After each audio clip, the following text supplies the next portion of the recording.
주옵소서. 예수님의 이름으로 기도드립니다. 아멘. 예, 한 주간 잘 지내셨죠? 새해를 시작해서 첫 주간인데 굉장히 빨리 간 것 같습니다. 새벽 기도, 특별 새벽 기도회를 해서 그런가 저는 굉장히 한 주간이 빠르게 지나간 것 같아서 그러다 보면 또 송구영신 예배 드릴 것 같아요. 그냥 1년을 왜 이렇게 길게 잡으셨는지 모르겠어요. 짧게 잡고 그냥 이렇게 해서 한 해 한 해 가면은 그건 또 어떨까 그런 생각도 듭니다. 오늘 설교 제목을 본문에서는 찾아볼 수 없는 단어인데요, 행복한 사람, 이렇게 제목을 붙였습니다. 여러분 행복하십니까? 예. 벌써 눈치가 있어가지고 여러분들이 행복한 사람에겐 이유가 있겠죠. 그 행복의 이유가 있겠죠. 오늘 이 주제를 가지고 또 오늘 본문을 왜 이런 제목을 잡았는지 여러분에게 나눠보도록 하겠습니다. 아내로 인해서 병원에 자주 가야 할 일이 있는데요, 항상 느끼는 건 뭐냐면 참 사람 많다. 참 사람 많다. 그래서 여러분들이 사람을 보려면 두 곳을 가보면 알 수 있다라고 그러는데, 한 곳은 병원이고요, 한 곳은 산이라고 그러죠. 온 사람들이 다 거기 모여 있다고 그러더라고요. 정말 사람이 많아요.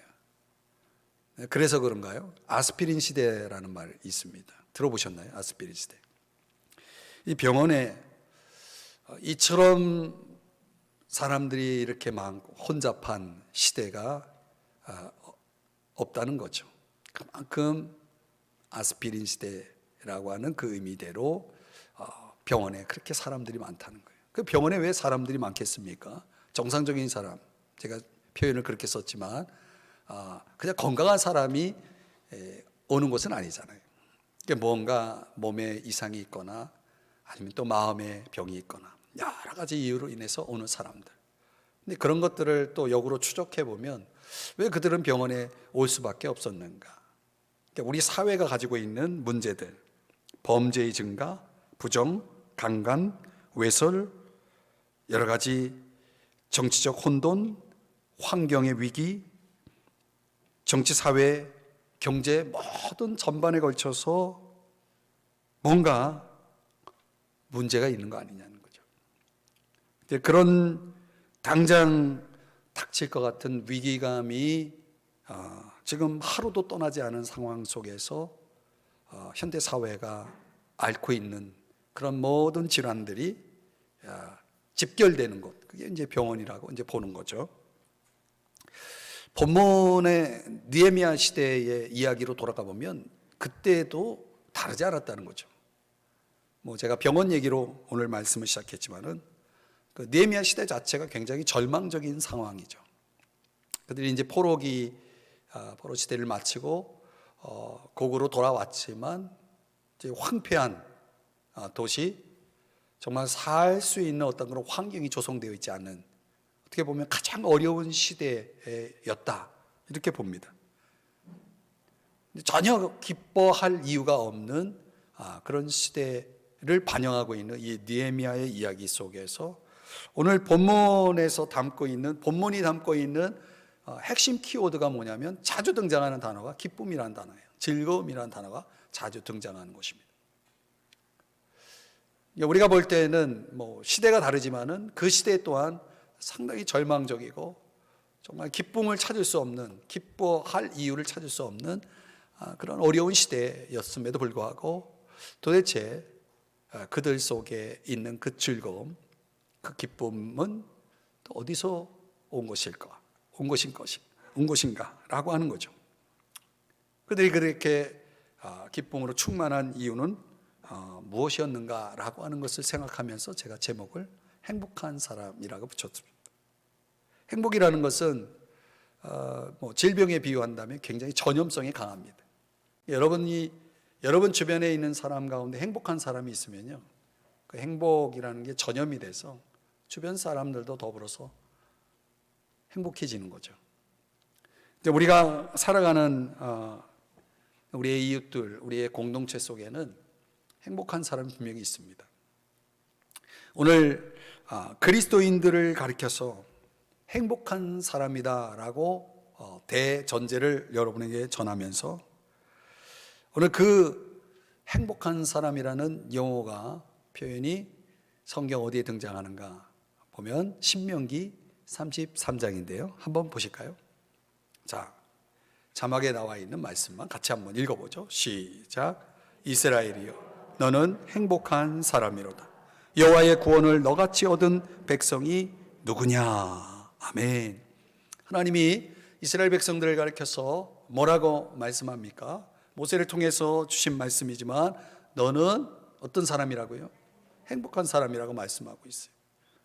여러 가지 이유가 있겠지만 본문에서 소개하고 있는 그 행복한 사람인 이유가 뭐냐면 여호와의 구원을 너같이 얻은 백성이 누구냐, 여기에 있는 거죠. 적어도 우리가 구원받은 하나님의 자녀로 살아가는 오늘 저와 여러분을 오늘 성경은 행복한 사람이라고 부르고 있어요. 그리스도인은 행복한 사람이어야 된다는 거죠. 그러니까 우리는 용기와 희망을 전염시키는 행복한 사람이어야 마땅합니다. 그리스도인들이 해야 할 역할이 바로 그런 거죠. 우리가 사는 이 시대가 암울하고 어두울지라도 우리 그리스도인들의 그 밝음이, 행복이 전염이 될 수 있다면 우리 사회를 밝게 만들 수 있는 거죠. 우리 대한민국이라는 이 도성을 행복하게 만들 수 있는 그 열쇠를 가지고 있는 사람들이 바로 저와 여러분이라고 오늘 성경은 말씀하고 있는 것입니다. 이 행복한 사람들이 지금 어디에 몰려들고 있냐면 예루살렘이라는 도성으로 몰려들고 있는 것입니다. 본문에 의하면 그 예루살렘에 그들이 모여드는 이유가 뭐냐면 성벽 봉헌식을 치르기 위해서, 성벽 봉헌식을 위해서 예루살렘의 재정착 작업을 완성하기 위해서 느헤미야가 지금 이 성벽 봉헌식을 준비하고 있는 과정 속에서 사람들이 몰려들고 있었다는 것이죠. 그 성벽 속에 들어와 있는 사람들을 하나의 공동체로 본다면 그 공동체는 행복 공동체였다는 게 분명합니다. 그 행복 공동체를 조성하게 한 성벽 봉헌식, 도대체 그 성벽 봉헌식이 만들어낸 행복 공동체의 특징이 뭐냐? 오늘 저와 여러분이 살아가는 우리 사회 속에, 또 좁게는 여러분의 가정이 행복 공동체를 이루기 위해서 우리에게 세 가지 특징이 필요하다는 것을 본문에서 발견하게 됩니다. 첫 번째는 기쁨을 전염시키는 겁니다. 기쁨이라는 것은 전염성이 있다는 것을 말씀드리면서 한번 보실까요? 느헤미야 12장 27절 말씀을 다시 보시면 여기 이렇게 말씀하죠. 예루살렘 성벽을 봉헌하게 되니 각처에서 여러 곳에 있는 사람들 가운데 레위 사람들을 찾았다고 그랬어요. 레위 사람들을 찾아서 예루살렘으로 데려다가, 자, 성벽 봉헌을 위해서 많은 사람들이 몰려들고 있는데 그 도시 전체가 완전히 새로워지고 뭔가 지금 축제의 분위기가 조성되고 있는 가운데서 사람들의 마음속에 기대가 있고 열정이 있고 희망이 있는 것입니다. 그들의 그 기대, 그들의 그 열정과 희망이 이제 농축돼 가지고 그것을 표출시키는데 앞장서야 할 사람들을 오늘 레위 사람들로 지금 그 역할을 맡기고 있는 거죠. 그러니까 제일 먼저 성벽 봉헌식을 위해서 제일 먼저 한 일이 뭔가 봤더니 27절에서 이렇게 말씀하는 거예요. 레위 사람들을 찾아서 예루살렘으로 데리고 왔다. 왜 이 부분을 이렇게 강조하는가? 도대체 그들을 찾아서 예루살렘으로 데려온 이유가 뭐라고 말씀하고 있죠? 27절을 눈을 크게 뜨시고 보시면 왜 그들을 데려왔다라고 말합니까? 네, 그렇죠. 그 각처에 있는 레위 사람들을 찾아서 데리고 온 이유가 감사하며 노래하도록, 그래서 즐겁게 봉헌식을, 그 행사를 치르게 하기 위해서. 그러니까 이 즐거운 축하 의식을 행하는 데 있어서 그 의식을 리드하는 사람이 필요했던 거죠. 그들이 바로 레위 사람들이었다는 거예요. 여러분, 기쁨에는요, 그 기쁨을 주도하는 사람이 필요한 거예요. 행복이라는 것은 말씀드린 대로 전염성을 가지고 있잖아요. 그 행복을 전염시키는 그 인자가 필요한 거죠. 사랑하는 여러분, 여러분이 그런 역할을 하시기를 바랍니다. 여러분이 그런 역할을 해주셨으면 좋겠습니다. 이 찰스 스펄전 유명한 목사님, 여러분 많이 이름 들어보셨죠? 그분 설교의 특징 중에 하나가 뭐냐면 유머입니다. 유머.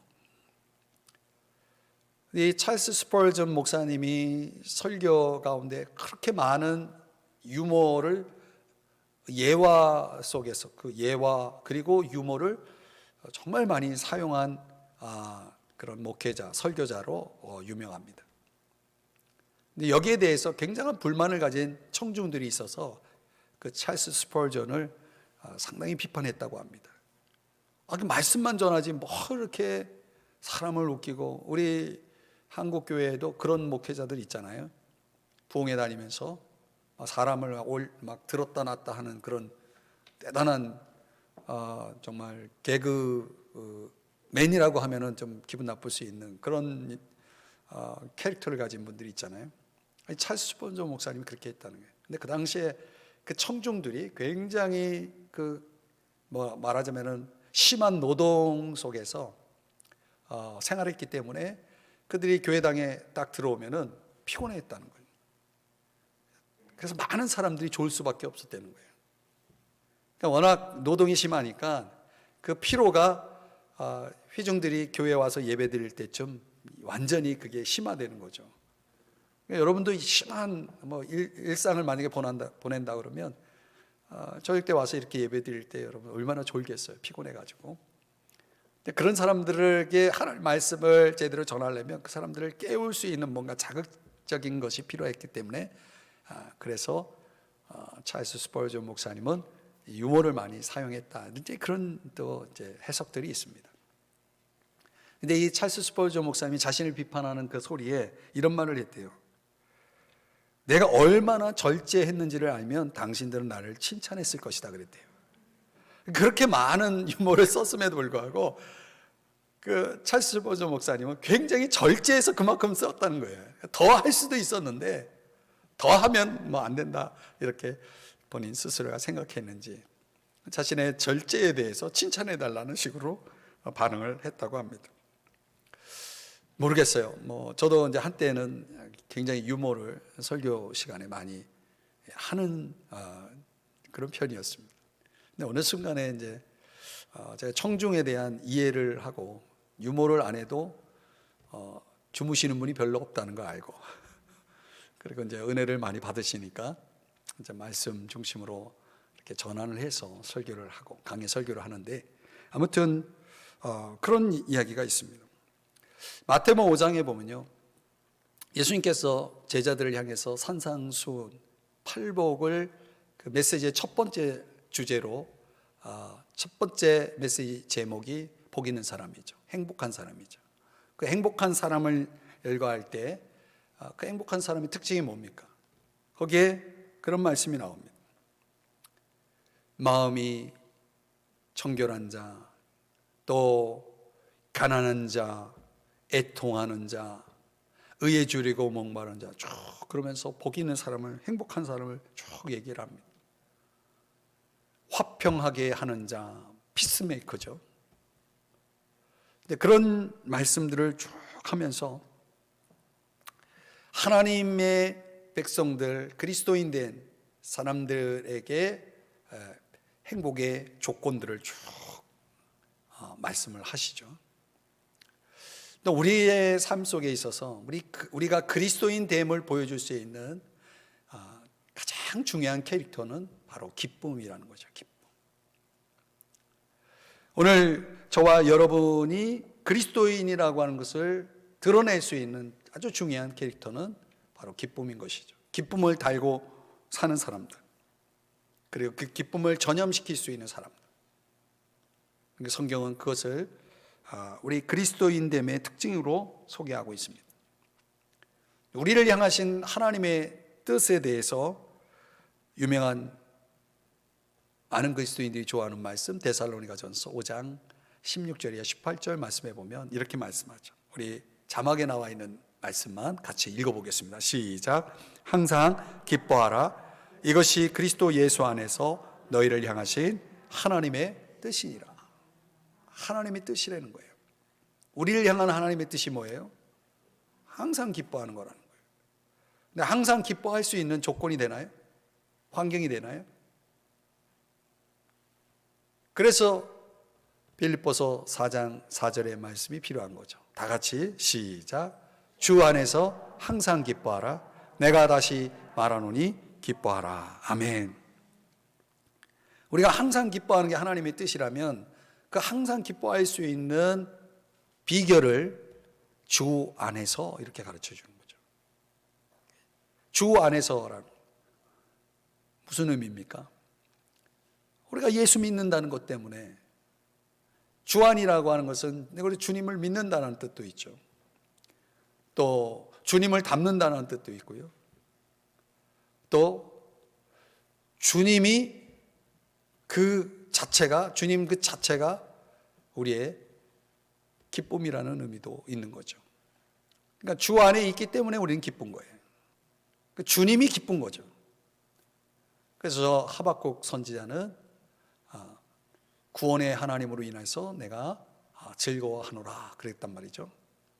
그러니까 우리가 하나님 때문에 기뻐할 수 있는 사람, 우리의 모든 조건들이 우리를 충족시키고 만족시킬 수 없을지라도 하나님 때문에 기뻐할 수 있는 사람, 그게 진정 그리스도인이라고 말하고 있는 거죠. 그래서 기쁨을 전염시키는 인생을 살아갈 수 있다는 것입니다.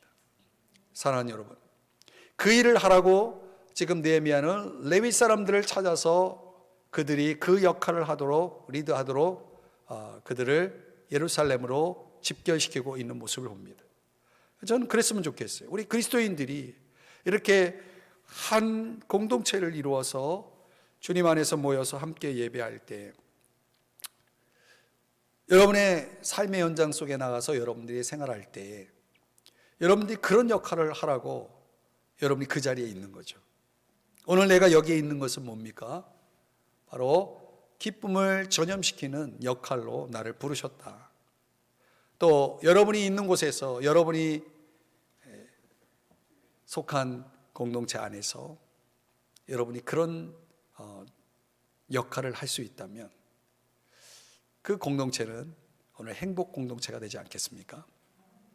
그래서 오늘 이 성벽 봉헌식에 참가한 행복한 사람들에게 나타나는 첫 번째 캐릭터가 바로 기쁨이었다. 이걸 여러분이 기억해 주셨으면 좋겠습니다. 두 번째는 이 성벽 봉헌식에 참가한 행복한 사람들에게 나타나는 두 번째 특징은 행실의 정결입니다. 정결하게 하라. 우리가 기쁨이라는 것을 너무나 앞세운 나머지 거기에 전제되는 중요한 것을 놓쳐서는 안 되죠. 기쁨을 간직하면서도 주의해야 할 것은 정결함을 간직하는 것입니다. 성경은 즐거움을 부정하거나 죄악시하지는 않습니다. 그러나 그 즐거움 앞에 죄악된 즐거움이라는 게 있어요. 죄악된 세속적인 그런 즐거움이라는 것에 대해서는 그것을 단호히 거부할 것을 말씀합니다. 히브리서 11장 25절 말씀 한번 현대인의 성경으로 같이 읽어봅니다. 시작. 그는 일시적인 죄의 쾌락을 누리는 것보다는 하나님의 백성과 함께 고통당하는 길을 택한 것입니다. 누구의 이야기입니까? 모세죠. 모세는 애굽 궁정에서 왕자로서 권력 2인자로서 그에게 주어져 있는 그 모든 것을 통해서 누릴 수 있는 기쁨이 있었어요. 쾌락이 있었어요. 근데 모세가 볼 때는 그 쾌락이라는 것은 일시적인 것이었다라고 말하고 있어요. 그러면서 그 쾌락에 뭐가 따라오고 있습니까? 죄가 따라오는 거죠. 죄라는 쾌락은 모세가 볼 때에는 일시적인 쾌락에 불과한 것이죠. 그걸 거부하고 하나님의 백성과 함께 고통당하는 길을 선택했다. 이 모세의 믿음의 선택을 히브리서 11장 25절에서 그렇게 소개합니다. 우리가 기쁨을 추구하는 건 중요하지만 그 기쁨에 정결이 빠져서는 안 된다. 이것이 오늘 성경에서 우리에게 강조하고 있는 부분입니다. 느헤미야 12장 30절 한번 같이 읽어봅니다. 시작. 제사장들과 레위 사람들이 몸을 정결하게 하고 또 백성과 성문과 성벽을 정결하게 하니라.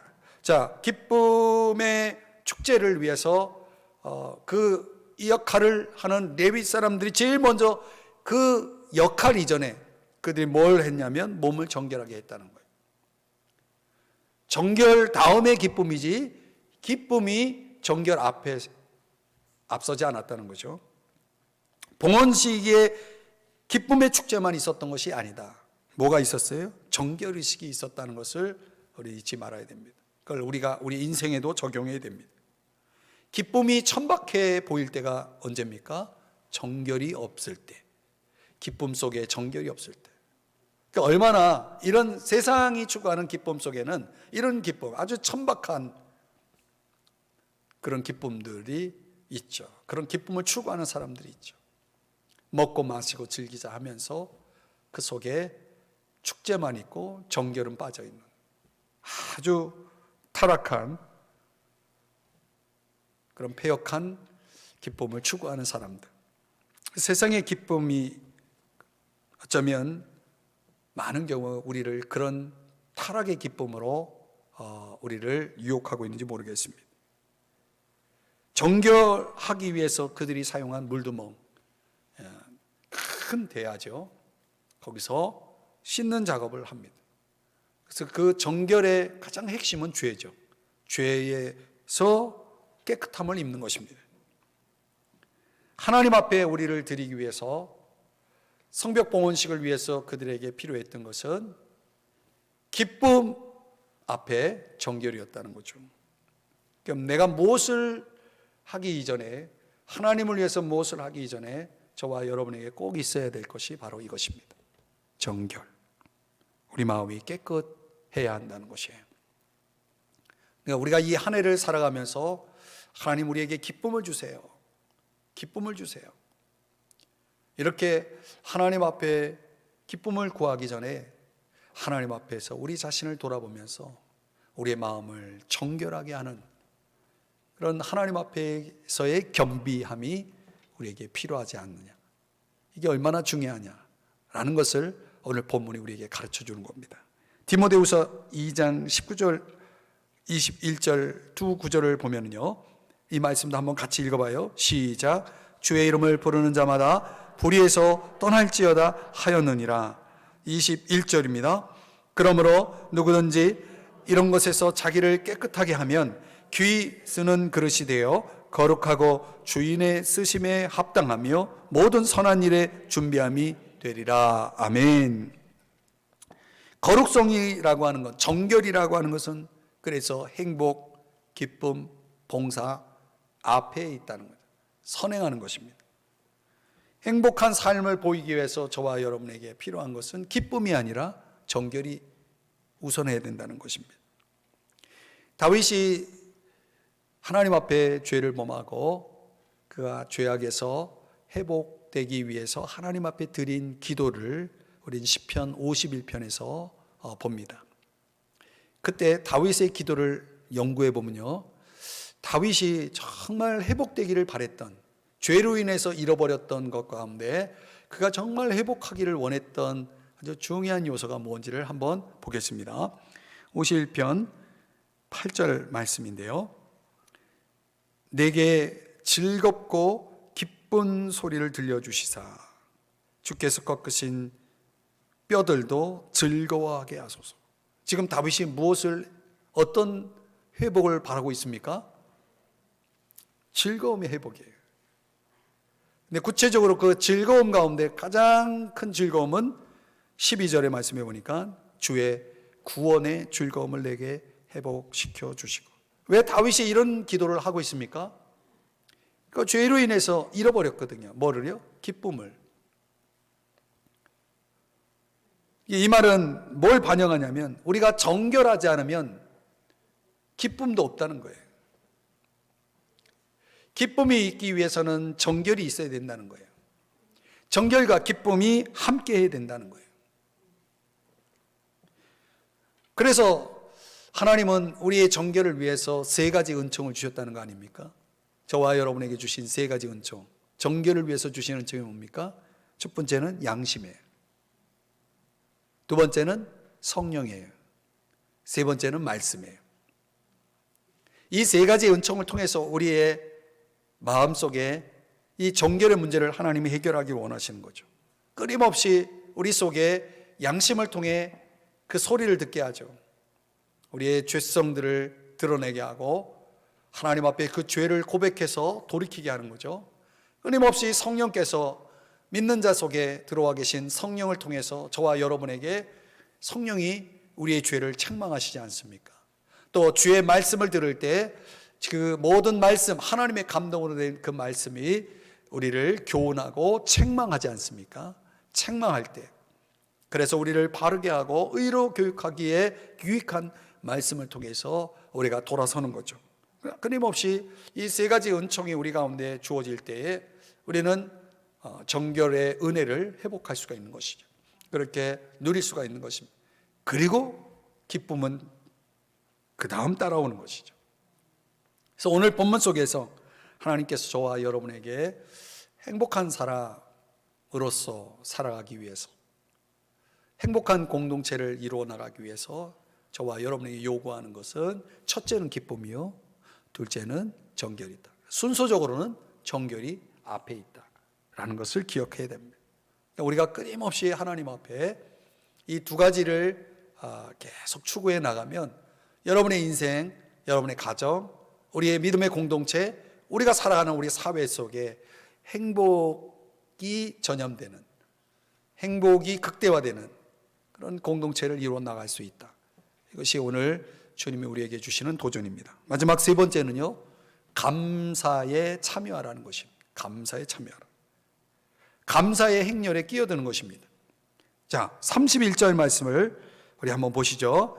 자, 좀 길지만 같이 한번 읽어보겠습니다. 천천히 시작. 이에 내가 유다의 방백들을 성벽 위에 오르게 하고 또 감사 찬송하는 자의 큰 무리를 둘로 나누어 성벽 위로 대오를 지어 가게 하였는데 한 무리는 오른쪽으로 분문을 향하여 가게 하니. 아멘.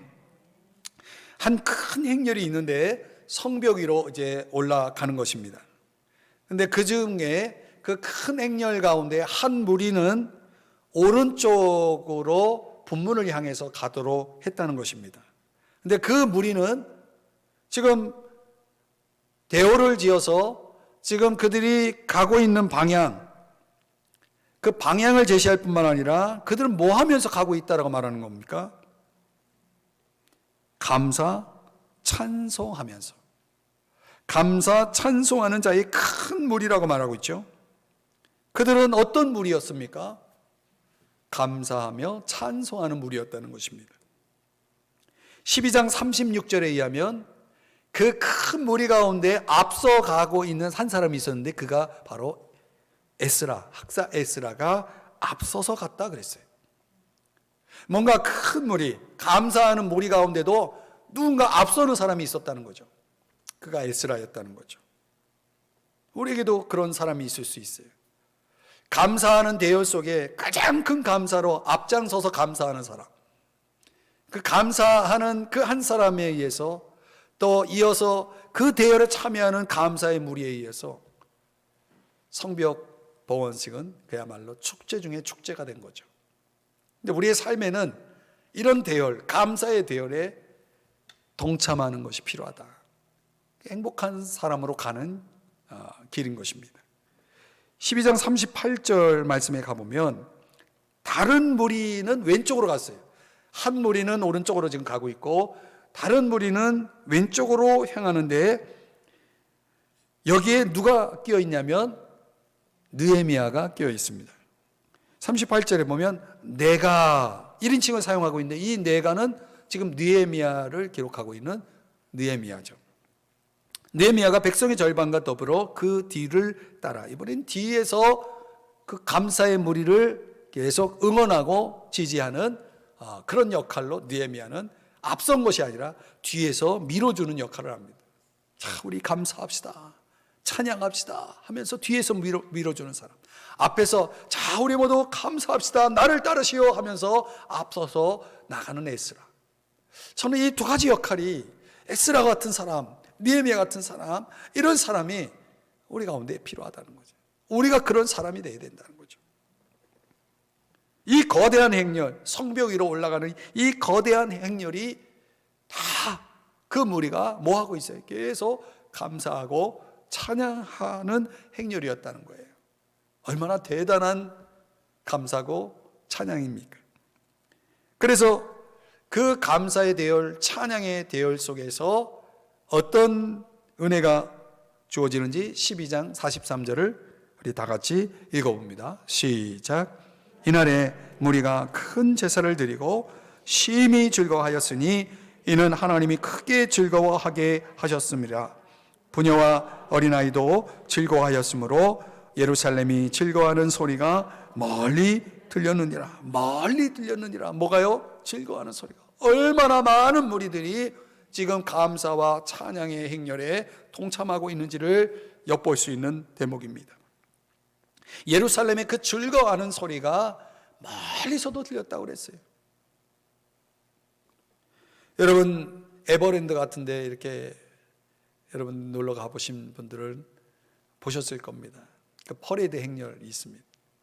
그 사람들이 다 그 옆에 서가지고 그 행렬이 지나가는 걸 봅니다. 멀리서부터 오면은 벌써 사람들이 막 환호하고 그렇죠. 여러분 저는 이 감사하고 찬양하는 이 큰 무리의 행렬들이 뭐 그 감히 에버랜드 이런 데서 보여주는 행렬과는 비교가 되지 않는 어마어마한 행렬이었다고 봐요. 그 성벽 전체, 예루살렘 도성 전체에 울려 퍼지는 그 감사의 소리, 찬양의 소리가 얼마나 컸는지 멀리서도 들을 수 있을 정도였다라고 말씀을 하고 있습니다. 거기에 누가 또 참여하고 있는지를 계층을 말씀하고 있는 게 보니까 부녀와 어린아이도 그랬어요. 부녀와 어린아이도. 그들의 소리가 너무나 컸기 때문에 멀리서 들릴 만큼 엄청난 소리였다. 어떤 소리요? 감사의 소리, 기쁨의 소리, 찬양의 소리가 말이죠.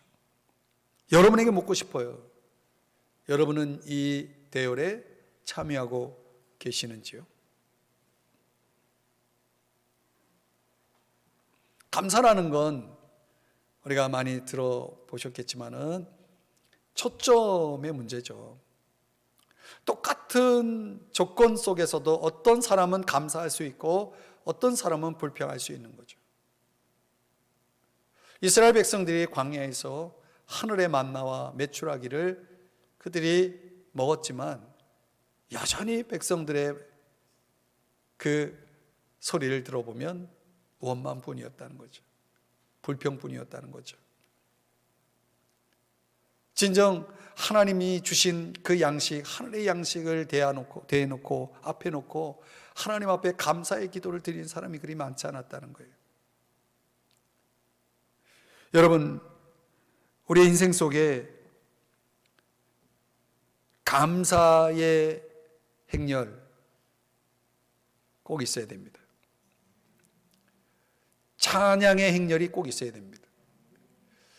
역대하 20장에 보면 이스라엘 백성이 찬양을 시작할 때에, 감사를 시작할 때에 하나님이 개입하셔서 그 엄청난 전쟁을 승리케 하신 사건들을 소개합니다.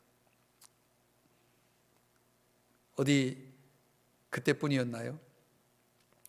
하나님 앞에 우리가 입을 열어 감사하고 찬양할 때 하나님이 일하십니다. 하나님이 역사하십니다. 왜냐하면 그걸 하나님이 너무나 기뻐하시기 때문에 그래요.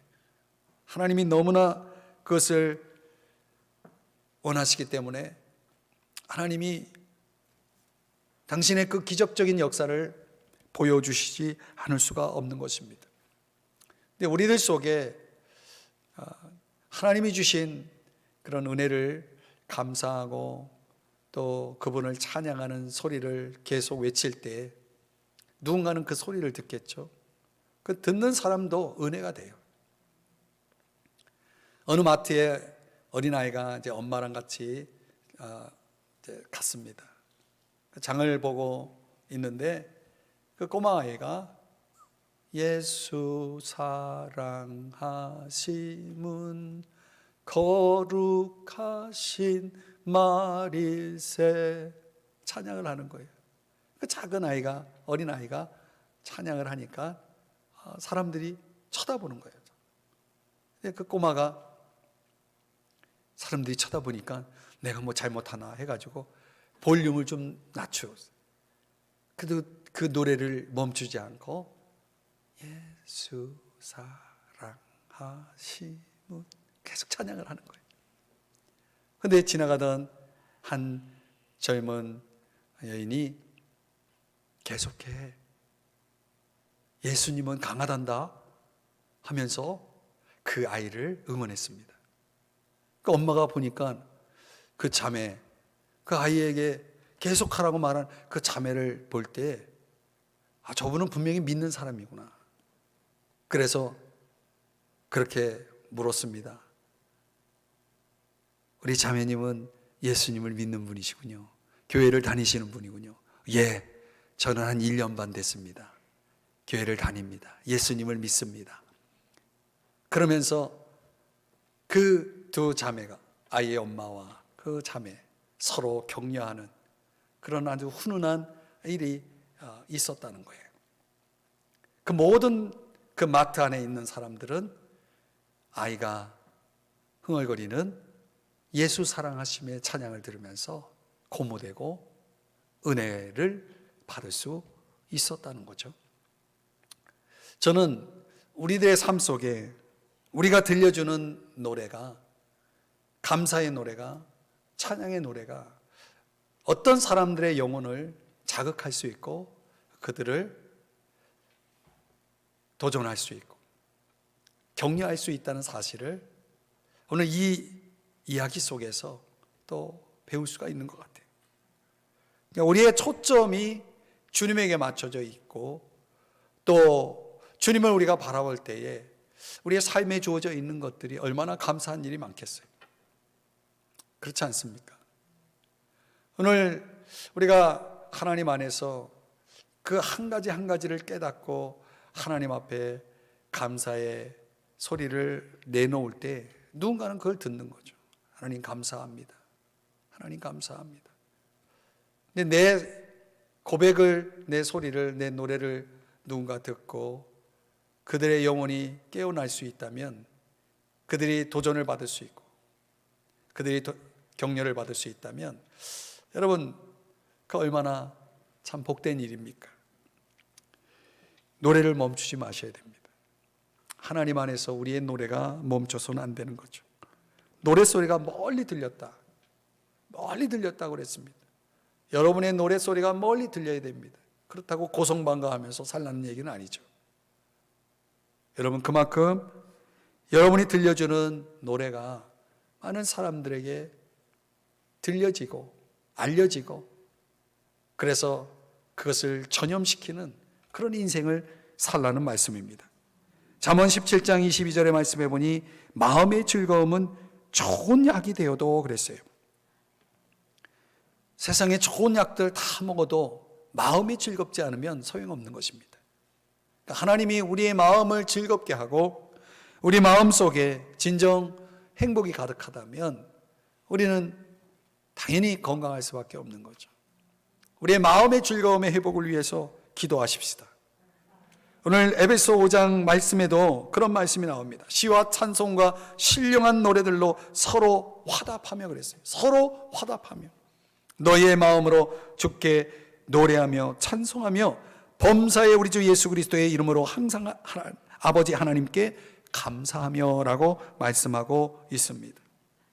사랑하는 성도 여러분, 이게 행복한 사람입니다. 이게 저와 여러분이 누려야 될 삶의 모습인 거죠. 자, 이제 말씀을 적용해 보겠습니다. 성벽 봉헌식에 참가한 사람들은 한마디로 행복한 사람들의 무리였다는 거죠.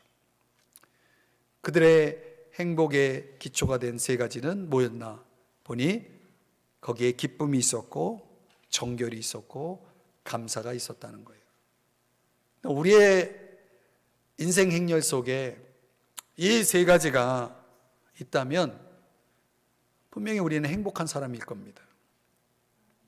그리고 우리의 삶에 있어서 누군가는 나의 그 행복을 지금 부러워하고 또 나의 행복에 대한 어떤 도전, 마음의 감동 이런 걸 통해서 우리는 알게 모르게 이웃에게 영향력을 끼치며 살게 될 것입니다. 2022년 우리가 첫 주간을 보냈는데요, 저는 이 말씀 준비하면서 그런 생각을 했습니다. 그래, 우리가 행복을 전염시키는 행복한 사람이 되어야 되겠다. 내게 기쁨이 있고 하나님이 바라시는 정결이 있고 또 끊임없이 마음에서 내 입술을 통해 흘러나오는 감사의 소리, 찬양의 소리가 있다면 그걸 통해서 오늘 나의 행복이 누군가에게 전달되는 그런 한 해로 우리가 정말 참 의미 있게 살아갈 수 있겠다라는 생각을 하면서 오늘 이 설교를 좀 많은 분들이 듣고 도전을 받았으면 좋겠다는 그런 생각을 했습니다. 오늘 금요기도에 잘 오셨습니다. 여러분, 세 가지 키워드만 기억을 하세요. 여러분이 행복한 사람으로 살아가는 데 있어서 필요한 있어야 할 세 가지: 기쁨, 정결, 감사.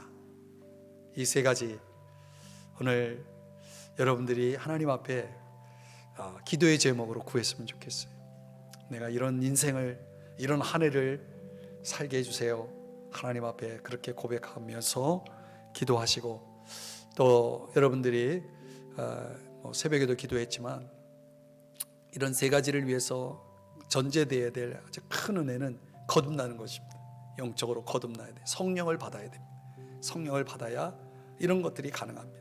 그래서 오늘 거듭남을 위해서, 나의 거듭남, 또 우리 가족들의 거듭남, 우리 자녀들의 거듭남을 위해서, 초등학교 때 거듭나는 사람들도 있거든요. 우리 초등학교 어린 우리 자녀들도 거듭나게 해달라고, 성령 받게 해달라고. 어린아이들도 지금 즐거워한다고 그랬잖아요. 성령 받으면 즐겁습니다.